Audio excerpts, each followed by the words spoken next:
અમદાવાદ આજે આખો દિવસ ચર્ચામાં રહ્યું. કારણ હતું શિક્ષણધામમાં ખેલાયેલા ખૂની ખેલનું.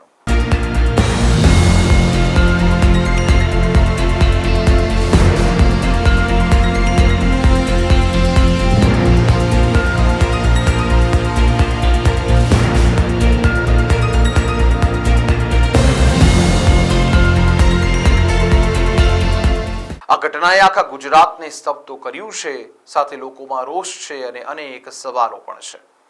સવાલ એ છે કે જે શાળામાં કક્કાથી લઈ સ્પેસ સ્ટેશનનું જ્ઞાન અપાતું હોય, જ્ઞાન વિજ્ઞાનના મૂળ રોપાતા હોય, જીવનના સરવાળા બાદબાકીથી લઈ ઇતિહાસમાં ડૂબકી લગાવવામાં આવતી હોય અને પ્રાર્થનાથી લઈ પ્રતિજ્ઞા લેવડાવવામાં આવતી હોય, ત્યાં હત્યાની ઘટના કેમ બની?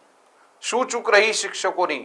શું શીખવવાનું ચૂકી ગયા હત્યારા વિદ્યાર્થીના મા બાપ? શું શાળા સંચાલકો વિદ્યાર્થીઓની સલામતીની જવાબદારી ચૂકી ગયા?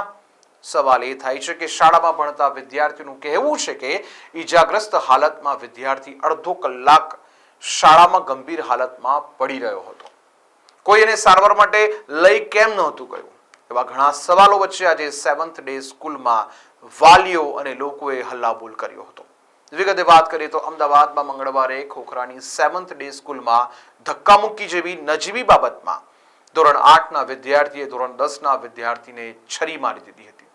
ત્યારબાદ બુધવારની સવાર એટલે કે આજે મણિનગરની હોસ્પિટલમાં ઈજાગ્રસ્ત વિદ્યાર્થીનું મોત થઈ ગયું હતું, જેને પગલે લોકોમાં ભારોભાર રોષ જોવા મળ્યો હતો. સવારના 8:45 વાગ્યાથી સ્કૂલ પર મોટી સંખ્યામાં લોકો ઉમટવાનું શરૂ થઈ ગયા હતા. તેમાં મોટી સંખ્યામાં મહિલાઓ પણ હાજર હતી. વિદ્યાર્થીના મોતના સમાચાર વાયુવેગે ફેલાતા જોતામાં સ્કૂલે મોટી સંખ્યામાં લોકો પહોંચી ગયા હતા. સવારે 11 વાગ્યા સુધીમાં સ્કૂલમાં 2000 જેટલા લોકો એકઠા થઈ ગયા હતા. અચાનક જ ટોળાએ હિંસક રૂપ ધારણ કર્યું અને સ્કૂલમાં પ્રવેશ્યો. ટોળાને જે સામે મળ્યું તેને માર માર્યો. પાર્કિંગમાં પડેલી બસો, ગાડીઓને ટુ વ્હીલરમાં ભારે તોડફોડ મચાવી. 4 કલાક સ્કૂલની આસપાસના વિસ્તારને બાનમાં લીધા હતા અને આ દરમિયાન પોલીસનું લોકો સાથે ઘર્ષણ પણ થયું હતું અને લાઠીચાર્જ કરવાની ફરજ પણ પડી હતી.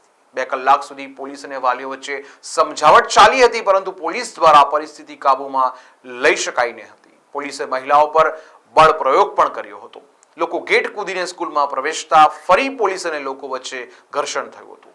પરિસ્થિતિ વણસતા સેક્ટર 2ના જેસીપી, ડીસીપી, સ્થાનિક પોલીસ આવી પહોંચી હતી. ક્રાઇમ બ્રાન્ચની ટીમ પણ ઘટના સ્થળે પહોંચી હતી. તેમ છતાં પોલીસ પરિસ્થિતિ કાબૂમાં લઈ શકી ન હતી. ધારાસભ્યથી લઈ રાજ્યના શિક્ષણ મંત્રીએ આખી ઘટના ખૂબ જ ગંભીર ગણાવી છે. જ્યારે વાલીઓને આક્રોશિત ટોળાના બેકાબુ ગુસ્સા વચ્ચે પોલીસ કાફલા સાથે વિદ્યાર્થીની અંતિમ યાત્રા નીકળી હતી.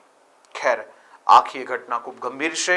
હવે વાલીઓને આક્રોશિત લોકોની આશા બસ એ જ છે કે વિદ્યાર્થીને ન્યાય મળે અને કડકમાં કડક સજા મળે, અને એ સજા માત્ર ને માત્ર ફાંસીની જ હોય.